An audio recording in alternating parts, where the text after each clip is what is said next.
नमस्कार, राज की बात में आपका स्वागत है।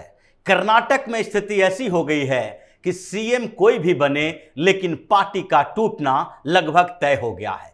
पोस्टमैन का इस्तेमाल करते करते थक चुके जब, तो खुद ही पोस्ट ऑफिस का दरवाजा खोलना पड़ा। यानी कि पोस्टमैन जो बनाया गया था, डाकिया बनाया गया था, वो 80 साल से ऊपर के उम्र के मल्लिकार्जुन खड़गे को, जो कहने के लिए तो कांग्रेस के राष्ट्रीय अध्यक्ष हैं, कहा जाता है राष्ट्रीय अध्यक्ष मतलब आला कमान, लेकिन राष्ट्रीय अध्यक्ष जो कांग्रेस के हैं वो केवल और केवल संदेशवाहक हैं, सोनिया गांधी, राहुल गांधी और प्रियंका गांधी के। इसलिए संदेश पहुंचाते पहुंचाते जब खड़गे साहब के पैर थक गए, तो उसके बाद उन्होंने कहा कि आप ही कमान संभालिए। राहुल गांधी को मैदान में उतरना पड़ा। सिद्धारमैया और डीके शिव कुमार के साथ बैठकें करनी पड़ी।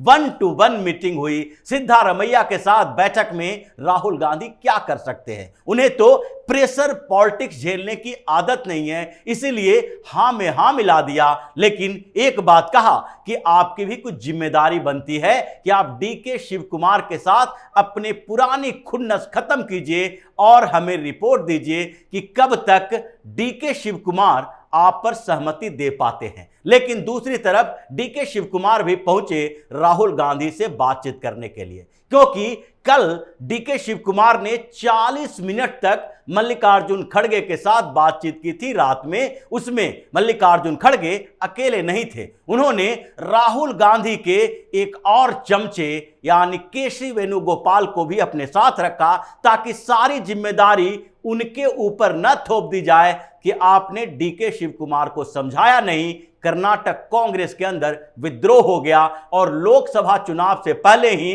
कर्नाटक में कांग्रेस खत्म हो चुकी है। इसलिए उन्होंने पहले ही कह दिया था कि हम अकेले मीटिंग नहीं करेंगे, इसके लिए 1-2 सहयोगियों की जरूरत है। तो सहयोगी में एक सहयोगी तो वही थे जो कर्नाटक का इंचार्ज थे, यानी कि सुरजेवाला को बुलाया गया। और दूसरे तरफ राहुल गांधी ने अपना एक दूत नियुक्त कर रखा है केसी वेणुगोपाल को, जो जनरल सेक्रेटरी हैं संगठन मामलों के और राहुल गांधी के सबसे करीबियों में से एक माने जाते हैं। इसलिए इन तीनों ने 40 मिनट तक बैठक की। अब ये 40 मिनट की जो बैठक है वो तो सिर्फ इस बात के लिए नहीं है कि विधायकों ने क्या कहा, विधायकों का कितने समर्थन सिद्धारमैया को है और कितने विधायक डीके शिव कुमार के पक्ष में हैं। बातचीत जो चली 40 मिनट तक, उसमें सारे जो पुराने पन्ने थे उसको खोला गया, और वही जो पुराने पन्ने खोलकर डीके शिव कुमार ने खड़गे के सामने रखी थी, उसी को आगे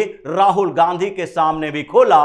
बंद कमरे की बैठक में राहुल गांधी को पूरी तरीके से नंगा कर दिया, क्योंकि रात में जो बैठक हुई थी उसमें डीके शिव कुमार ने कहा था कि कर्नाटक में स्थिति अभी खराब है। कांग्रेस जो उस तरीके से परेशानियों से जूझ रही है, उसमें आप ये नहीं कह सकते कि सिद्धारमैया के साथ जो विधायक खड़े हैं वो सिर्फ और सिर्फ उन्हीं के साथ खड़े रहेंगे। अगर आप लोग हमें सीएम बनाएंगे तो वो सारे के सारे विधायक हमारे साथ आ जाएंगे, इसकी गारंटी भी हम देते हैं। लेकिन इसके अलावा कुछ और चीजें चल रही है। आप हमारे ऊपर प्रेशर बना सकते हैं, लेकिन हमारे समर्थक विधायक क्या करेंगे इसके ऊपर प्रेशर नहीं बनाया जा सकता, बातचीत नहीं हो सकती, क्योंकि उनका फिर अपना स्वतंत्र विचार होगा कि वो क्या फैसला लेते हैं। अगर हम डिप्टी सीएम बन जाते हैं या फिर हो सकता है कि हमें दूसरे कुछ पोर्टफोलियो भी दे दी जाए, लेकिन उससे हम अपने समर्थकों को संतुष्ट नहीं कर पाएंगे, क्योंकि हमारे ऊपर भी प्रेशर है। हमने चुनाव को मैनेज किया है और चुनाव मैनेज करने के लिए जिस तरीके से हमने 2 बड़े कम्युनिटी को कुछ न कुछ समर्थन देने के लिए मनाया, वो कांग्रेस के लिए बड़ी बात थी। विधायक की बात छोड़ दीजिए, क्योंकि जिस तरीके से टिकट के बंटवारे के समय वहां पर उहापोह की स्थिति थी, और सिद्धारमैया को आप उस समय नहीं समझा पाए, क्योंकि उस समय भी हम कह रहे थे कि टिकट देने में यानी उम्मीदवारी तय करने में जिस तरीके से लॉबिंग हो रही है, चुनाव के बाद यह परेशानी का सबब बनेगा। लेकिन हमारे अलावा कांग्रेस के कोई और नेता ऐसे नहीं थे जिसको इस बात का भरोसा था कि कांग्रेस चुनाव जीत जाएगी, और इसीलिए आप लोग कंफ्यूज थे। हमेशा आप यही बात सोच रहे थे कि जब चुनाव हो जाएगा, कांग्रेस की सरकार बनने की स्थिति आ जाएगी, तब इन मामले में सोचेंगे कि किसके साथ कौन सा विधायक खड़ा है, क्योंकि पहले ही इतिहास में कई बार ऐसा हो चुका है कि जब चुनाव के लिए तैयारी चलती है और उस समय जब टिकटों का बंटवारा होता है,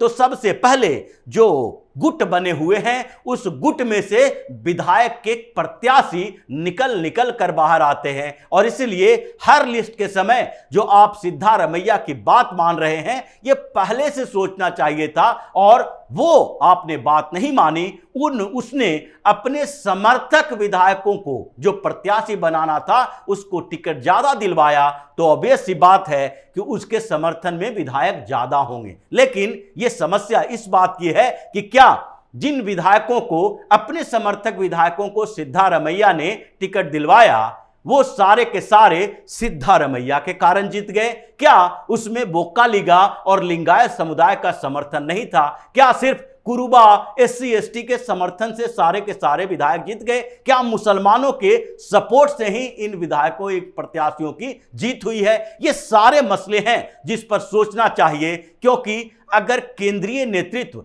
शीर्ष नेतृत्व इतना लुजपुजा कमजोर हो जाएगा तो फिर पार्टी नहीं चलेगी। आप एक को खुश करने के लिए दूसरे को नाराज कर रहे हैं। फैसला आपके हाथ में है, आप अपने तरीके से फैसला ले सकते हैं। और ये जो विधायकों का जो संख्या गिनने की बात थी, हेड काउंट करवा रहे हैं, और जो समर्थन, विरोध, परेशानियां, दबाव और नए नए जो इमोशनल तर्क दिए जा रहे हैं, इन बातों के आधार पर अगर आप फैसला लेते हैं तो केंद्रीय नेतृत्व, शीर्ष नेतृत्व का पार्टी में कोई मतलब नहीं रह जाता है, क्योंकि शीर्ष नेतृत्व तो वही है जो परिस्थितियों के अनुसार अपना एक डिसीजन सुनाए और उसके बाद पार्टी में जो होगा वो देखा जाएगा। अगर यही स्थिति शुरुआती दौर से होती तो पार्टी की स्थिति इतनी खराब नहीं होती, क्योंकि धीरे धीरे केंद्रीय नेतृत्व के बात मानने के लिए क्षेत्रीय नेता तैयार हो जाते। लेकिन ये सालों से आप लोग यही काम कर रहे हैं। जहां जहां चुनाव होता है, सरकार बनाने की बात आती है, लॉबिंग शुरू हो जाता है और आप कंफ्यूज हो जाते हैं कि केंद्रीय नेतृत्व, शीर्ष नेतृत्व जो फैसला लेगा वो स्टेट लीडरशिप के आधार पर लेगा। अगर स्टेट लीडरशिप को ही सब तय करना है तो आप यहां मीटिंग क्यों बुलाए हैं? हम लोगों को कर्नाटक में ही छोड़ दीजिए। जिसके पास ताकत होगी, जिसके पास संख्या होगी, वो अपनी सरकार बना लेगा। राज्यपाल के पास सरकार बनाने के लिए, मुख्यमंत्री तय करने के लिए, लेने के लिए वहां पर आपस में बैठकर ही तय कर लिया जाएगा। विधायकों का समर्थन और विरोध की बात है तो आप पूरी तरीके से सरेंडर कर दीजिए। लेकिन ये 40 मिनट तक जो बैठक चली उसमें DK शिव कुमार के तर्कों में इतनी जान थी कि खड़गे भी प्रभावित होते दिखे। यहां तक कि सूत्रों के अनुसार जानकारी जो मिल रही है कि जो केंद्रीय नेतृत्व है वो भी 2 धड़ों में बटा हुआ है। एक जो अपना नाम तो नहीं बताएंगे, लेकिन उनके आधार पर यह बात कही गई है कि उन्होंने तो साफ तौर पर कह दिया कि DK शिव कुमार ने जो मेहनत की है उसके बदले उन्हें उसका रिवार्ड मिलना चाहिए CM पोस्ट के साथ। खड़गे ने भी इनडायरेक्टली बोला कि DK शिव कुमार एक फाइटर हैं और फाइटर को तवज्जो देना चाहिए। अगर हम पुराने नेतृत्व को ही रिपीट करते रहें तो आगे के चुनावों में इसका परिणाम उल्टा पड़ सकता है। यानी कि खड़गे और एक और नेता की जिसकी बात की जा रही है वो भी DK शिव कुमार से प्रभावित होते दिखे। लेकिन समस्या तो दूसरी है, क्योंकि सिद्धारमैया ने एक अचानक से यह धमकी दे दी है कि अगर हमें CM नहीं बनाया गया तो हम पार्टी को तोड़ देंगे, पार्टी को खत्म कर देंगे, हम अपनी एक पार्टी बनाएंगे और जिस पार्टी को हमारे साथ समर्थन के साथ सरकार बनानी है वो बना लेगा। और इस धमकी के बाद तो राहुल गांधी, सोनिया गांधी सबकी टेंशन बढ़ जाती है, क्योंकि पहले भी कांग्रेस में कई ऐसे टूट हो चुके हैं, पार्टियां बन चुकी है और उस स्टेट में कांग्रेस का खात्मा भी हो चुका है जहां जहां पार्टियां बनी है। इसलिए कांग्रेस इस बात से डरी हुई थी और सिद्धारमैया इसलिए राहुल गांधी, सोनिया गांधी को चैलेंज कर रहे हैं कि ये लोग डीके शिव कुमार के ज्यादा करीबी हैं और जो ज्यादा करीबी होता है उसे समझाना ज्यादा आसान होता है और इसलिए ये लोग सिद्धारमैया के प्रेशर में ज्यादा आए हुए हैं। और जब यही संदेश मीटिंग के बाद राहुल गांधी से बात करने डीके शिव कुमार पहुंचे तो उन्होंने ये सारी परिस्थितियों के साथ कुछ सवाल पूछे कि आप ये बताइए कि आपको अगर सिद्धारमैया के ऊपर ही भरोसा था तो जब पिछली बार सिद्धारमैया डिप्टी सीएम थे 2018 में कांग्रेस और जेडीएस की सरकार बनी थी, उसके बाद एचडी कुमारस्वामी सीएम बनाए गए, इन्हें डिप्टी सीएम बनाया गया। ऐसे में ये कांग्रेस को एकजुट क्यों नहीं रख पाए? उस समय सिद्धारमैया के संगठन में, नेतृत्व में इतनी ताकत क्यों नहीं थी कि 16 विधायक आपके ही पार्टी के छोड़कर चले गए, भारतीय जनता पार्टी की सरकार बना दी? उस समय सिद्धारमैया फ्रस्ट्रेटेड थे। उस समय सिद्धारमैया या तो गेम कर रहे थे या उन्हें लग रहा था कि कांग्रेस में ऐसी स्थिति आए कि फिर उनकी अहमियत बढ़े। उस समय तो उन्होंने पार्टी के प्रदेश अध्यक्ष की जिम्मेदारी लेने से भी मना कर दिया था।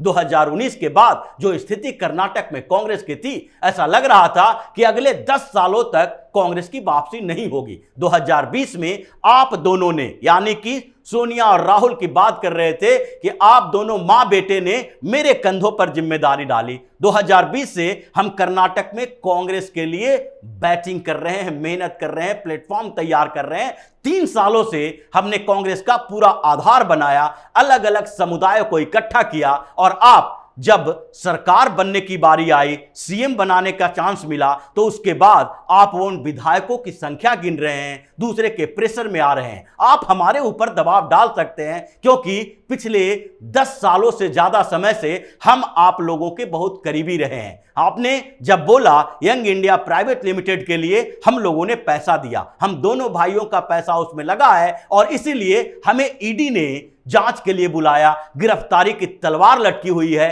क्या फर्क पड़ता है नेशनल हेराल्ड या यंग इंडिया प्राइवेट लिमिटेड से? हमारा क्या इंटरेस्ट हो सकता है? हमारा इंटरेस्ट तो से केवल और केवल आप दोनों मां बेटे से है, लेकिन फिर भी उसका बदला आज चुकाना पड़ रहा है कि जब सीएम बनाने की बात आई तो आप ऐसे पलटी मार रहे हैं कि दबाव पड़ रहा है सिद्धारमैया की तरफ से, आप हमें ही समझाने में, प्रेशराइज करने में लगे हुए हैं। यह सवाल उस समय पूछा जाना चाहिए था जब मीटिंगों के दौरान आप लोग हमसे बार बार ये कहते थे कि कर्नाटक में क्या होगा और हम आश्वासन देते थे कि इस बार कर्नाटक में कांग्रेस की बड़ी जीत होगी। लेकिन उस समय आपको भरोसा नहीं था, आपके नेताओं को भरोसा नहीं था। सिद्धारमैया कभी भी शीर्ष नेतृत्व के साथ बैठकों के दौरान नहीं आया और वहां पर वो अपनी लॉबिंग करता रहा। ऐसे में आप हमारे ऊपर दबाव बना सकते हैं, हम दबाव में आ जाएंगे, लेकिन मेरे समर्थक दबाव में नहीं आ पाएंगे क्योंकि हमारे कम्युनिटी के तरफ से, यानी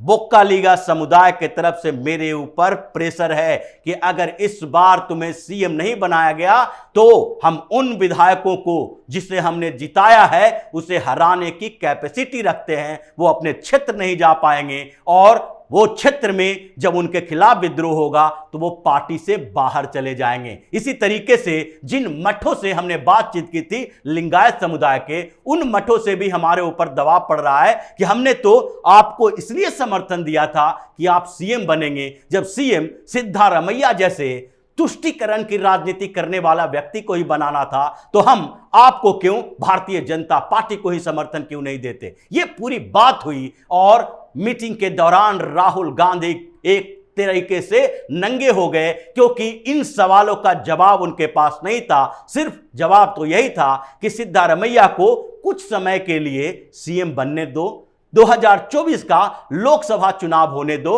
उसके बाद जो करना होगा वो किया जाएगा, आप ही सीएम बनोगे। लेकिन समस्या तो यही है कि डीके शिव कुमार इस चाल को समझ रहे हैं और उनके समर्थक भी समझ रहे हैं कि कर्नाटक में खेल होने वाला है और खेल होगा तो शपथ ग्रहण समारोह के अगले दिन से ही समस्याएं शुरू होगी और 2 से 3 महीना के बीच, पिछली बार तो 18 महीने की सरकार चली थी, इस बार 1-2 महीना भी अगर कांग्रेस की सरकार चल गई तो यह बहुत बड़ी बात होगी, क्योंकि विद्रोह के बीज बोए जा चुके हैं। फसल कटने का इंतजार शपथ ग्रहण समारोह के बाद से होगा, और जिस तरीके से गुटबाजी कांग्रेस के अंदर है वो कभी भी विस्फोटक स्थिति में पहुंच सकती है। तो इसी तरह की खबरों के साथ फिर से हाजिर होंगे, तब तक के लिए बने रहिए हमारे साथ और देते रहिए हमें सहयोग, ताकि इसी तरह की खबर हम आपके लिए लाते रहें। धन्यवाद।